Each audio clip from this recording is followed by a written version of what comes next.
Merr fund telenovela e kalimit të mesfushorit etnik Bruti nga Kosova te Shqipëria. Që nga sot mesfushori është edhe zyrtarisht nga ana burokratike pjesë e kuqezinjve pasi është finalizuar transferimi i federatës edhe nëpërmjet FIFA-s.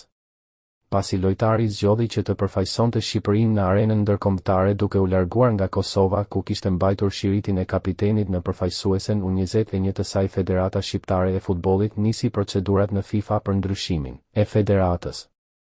Federata ishte në garë me kohën që të kishte të gatshëm lojtarin për ndeshjet e muajit mars, me që ishte ftuar edhe nga trajneri Silvinho si pjesë e grumbullimit.